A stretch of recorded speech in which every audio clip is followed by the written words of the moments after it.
Russia has reached an agreement with neighboring Belarus to stockpile nuclear weapons there. The deal was announced by Russian President Vladimir Putin on Saturday. Putin said the deal with Belarus would not violate the Nuclear Non-Proliferation Treaty. Putin also drew comparisons with the United States, which has kept nuclear weapons on the territory of its European allies for decades. We agreed that we will do the same, without violating our obligations, I emphasize, without violating our international obligations on the non-proliferation of nuclear weapons, Putin said. Putin told state television that Belarusian President Alexander Lukashenko had long raised the issue of deploying tactical nuclear weapons in his country. Please note, Belarus is directly adjacent to a NATO member country, Poland. Russia will complete construction of a tactical nuclear weapon storage facility in Belarus by July 1, 2023, Putin said. He also added that Russia would not actually transfer control of arms to Minsk. He also said he would deploy depleted uranium ammunition if Kyiv received such ammunition from the West. His comments followed Britain's announcement that it would supply Ukraine with these anti-tank rounds. Russia has stationed 10 aircraft in Belarus capable of carrying tactical nuclear weapons and has transferred a number of Iskander tactical missile systems, which can be used to launch nuclear weapons. On a question about how Moscow would respond if the West supplied Ukraine with depleted uranium shells, Putin said Russia has large amounts of arsenal. Without exaggeration, we have hundreds of thousands of such shells. We haven't used it yet. Belarus, which lies west of Russia on Ukraine's long northern border, is one of Moscow's closest allies. This is what helped Russia launch its first invasion of Ukraine in February 2022. There were fears that during the conflict, Belarus would again be used as a launching pad for the offensive, or that Minsk's own troops would join the conflict. Quoted from CNN, Belarus has not had nuclear weapons on its territory since the early 1990s. Shortly after gaining independence following the collapse of the Soviet Union, it agreed to transfer all Soviet-era weapons of mass destruction stationed there to Russia. No indications of nuclear use. The U.S. State Department said it would continue to monitor the implications of Russia's plans to deploy tactical nuclear weapons in Belarus. We have seen no reason to adjust our own strategic nuclear posture or any indication that Russia is preparing to use nuclear weapons, State Department spokesman Vedant Patel said. Russia and Belarus have been discussing the arms movement for some time, having made numerous statements over the past year. Previously, Washington had made clear to Putin that there would be consequences for any use of nuclear weapons in Ukraine.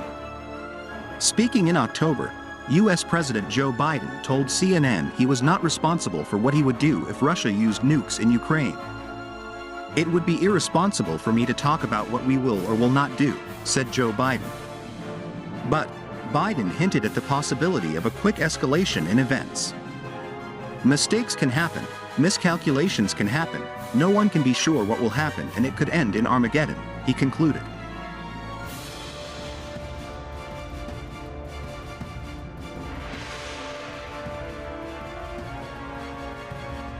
Brazilian President Lula da Silva immediately meets Xi Jinping, proposes Ukraine's peace club. Brazilian President Luiz Inácio Lula da Silva will present his vision to create an international peace club, which aims to resolve the conflict in Ukraine. He will convey this discourse when meeting with Chinese President Xi Jinping in Beijing this week. As leaked by the Minister of Foreign Affairs of Brazil, Mauro Vieira, on Friday, the 24th of March 2023, yesterday. Lula, who has remained neutral in his response to the conflict, believes non-aligned countries like Brazil have the best chance of brokering a peace agreement. "We are very interested in promoting or helping to produce some sort of meeting that will lead to a peace process." The president has said many times that he hears many words about war but very few words about peace. He is interested in peace conversations, Vieira said, divulging Lula da Silva's hopes. Quoted from the Russia Today page, Sunday, the 26th of March 2023, since defeating far-right Jair Bolsonaro in the October 2022 elections, Lula, as he is usually called, has largely adhered to his predecessor's policy of neutrality in Ukraine. However, Lula has taken on a more active role internationally than Bolsonaro, announcing in January that he intended to assemble a G20-like group to end the Russia-Ukraine conflict. It is important to form a group with enough power to be respected at the negotiating table and sit down with both sides, Lula said at the time. During his election campaign, Lula stated that Ukrainian President Volodymyr Zelensky was as responsible as Russian President Vladimir Putin for the war, and condemned United States, US, and European Union, EU, leaders for pledging NATO membership to Ukraine. Since taking office, the Brazilian leader has met US President Joe Biden and German Chancellor Olaf Scholz. He has also spoken by phone with Zelensky and Putin, stressing the need to find a way out to end this war, after meeting Biden last month. Lula's call for peace was echoed by China releasing its 12-point political resolution of the Ukrainian crisis 2 weeks later. The Chinese plan was welcomed by Putin, but rejected by the US, with US Secretary of State Antony Blinken last Monday describing the Chinese proposal as a tactical move to end the conflict in Russia's favor. While in Ukraine, Zelensky said last month he only agreed with some points in the document. Any plans put forward by Lula and his potential Peace Club members can be accepted in the same way, as was the case when Mexico proposed its own peace plan at the United Nations, UN, last year. At that time, Ukrainian government advisor Mikhail Podolyak dismissed the Mexican proposal as the Russian plan, Ukraine even releasing its own 10-point peace plan 2 months later. Ukraine's plans include demands that Russia cede Crimea to Ukraine and send officials to war crimes trials.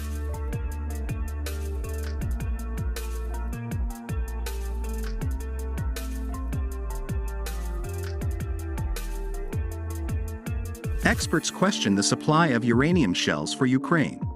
They cause cancer in Iraq and Libya. Iraq and Libya have seen spikes in cases of cancer and radiation-induced congenital malformations thought to be linked to depleted uranium. Depleted uranium was used in ammunition that NATO allies fired indiscriminately during the 1990, 2003, and 2011 invasions.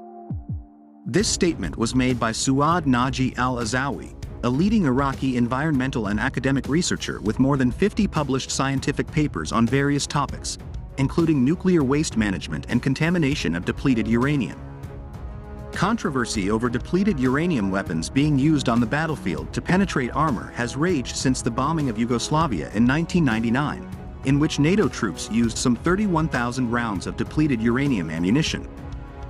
The polemic about depleted uranium erupted following the British statement. Previously, British Defence Minister Annabel Goldie confirmed in writing that her country would provide depleted uranium shells to Ukraine. Along with the squadron of Challenger 2 battle tanks that we will be sending to Ukraine, we will be supplying ammunition including armor-piercing rounds containing depleted uranium, Goldie said. He then added that the ammunition was very effective against modern tanks and armored weapons. Depleted uranium is a product of uranium enrichment which is used to increase the damage and penetration of ammunition projectiles. The debate over whether uranium could cause serious health problems in civilians and soldiers was revived with the British announcement that it would supply Ukraine with depleted uranium bullets. This prompted Russian President Vladimir Putin to warn that his country would be forced to react accordingly to the West's use of what he called weapons with a nuclear component. Britain and the United States, US, have also denied that there is a confirmed link between depleted uranium and cancer. Meanwhile, the World Health Organization, WHO, said in a 2001 paper that only the military's use of depleted uranium was likely to have a significant impact on the environment. Quoted from the Sputnik news page, Saturday, the 25th of March 2023, uranium is said to be able to accumulate on the soil surface and enter the food chain, while uranium dust can be inhaled and retained in the lungs. He confirmed that US-led coalition forces fired 1 million depleted uranium shells into Iraq in 1991, scattering between 300 and 400 tons of depleted uranium over an area of more than 1,750 square kilometers west of Basra. The spread of contamination, according to al-Azawi, was further exacerbated after the 2003 invasion, with pockets of contamination spreading to other cities in Iraq, where alarming growth rates of cancer and radiation-related malformations in newborn children have been registered. Al-Azawi, who is also the first Arab scholar to receive the Nuclear Free Future Award, estimates that coalition forces used 181,000 depleted uranium shells during the 2003-2004 invasion of Basra, Baghdad, Karbala, Najaf, Bakwaba, and Fallujah.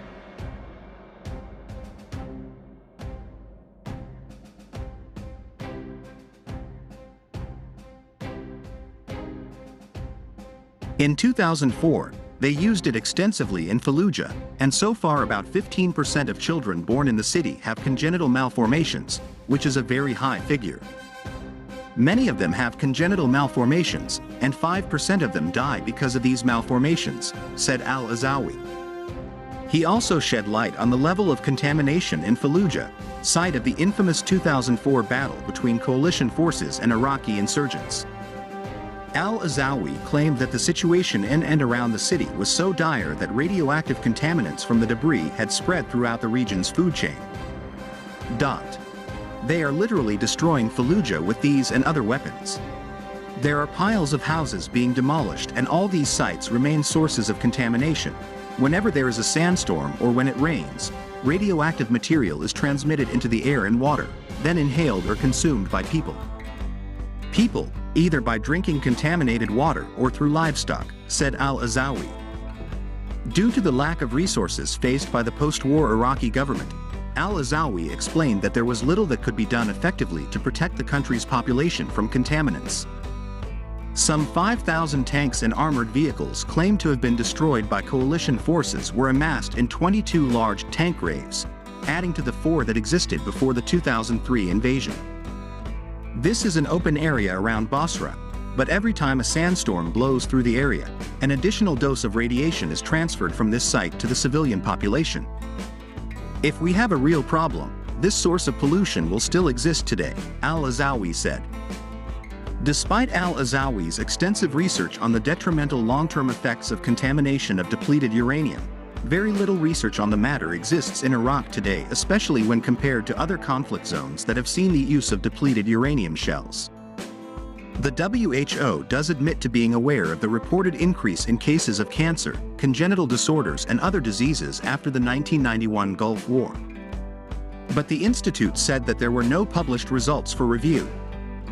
We need to do what they call risk assessment studies, similar to the 200 or so studies done in Europe after the Balkan Wars, where only 12.5 tons depleted uranium was used. However, the materials fired at us are estimated to be around 1,000 to 2,000 tons, said Al-Azawi. Similar findings were made by Al-Azawi's colleagues in Libya, another Arab country facing military intervention by Western powers. While Western officials have publicly denied the use of depleted uranium shells during the 2011 NATO intervention, the International Coalition to Prohibit Uranium Weapons, ICBUW, is asking the U.S. government to clarify its use of the lethal munitions following the American A-10 Thunderbolt and Harrier AV. The 2, which were equipped with automatic cannons firing uranium shells, were reportedly deployed to the Libyan theater. Radiological policy specialist and researcher at the Libyan Center for Nuclear Research, Nouri Al-Droki, said that the largest cancer cases continue to be reported in the targeted places and cities. When depleted uranium emits gas or radioactive emissions, in addition to dust and chemicals which have spread throughout the city of Tripoli, and have been inhaled by many of its residents, which we can attribute to the current spike in cancer rates, said Al-Droki. Al-Droki's team reportedly identified points of radioactive contamination across the country, with most of the contaminated areas located near former military installations targeted by the NATO allies during their intervention in the civil war in Libya. We worked with accurate radiometric measurements, and the contaminant was identified as uranium. As a result of the missiles used by NATO forces to attack Libyan military targets, there are still many cities and other areas outside of Tripoli, such as Macerata, Zileitan. Some of these areas have been targeted. Heavy, said Al-Droki. But despite the team's efforts, Al-Droki claims that the Libyan authorities have shown a degree of reluctance in their efforts to facilitate his team's research. Most likely because the Libyan government is worried about the reaction from international organizations and NATO countries involved in the intervention. We are in talks with the Presidential Council and Consensus Government to allow us to visit all targeted areas in 2011. We have started with a site in Tripoli, where we carry out scientific research. And we contacted the IAEA to confirm this, as well as to request logistical, technical and medical assistance, because high rates of cancer have become commonplace in Libya, concluded al-Droki.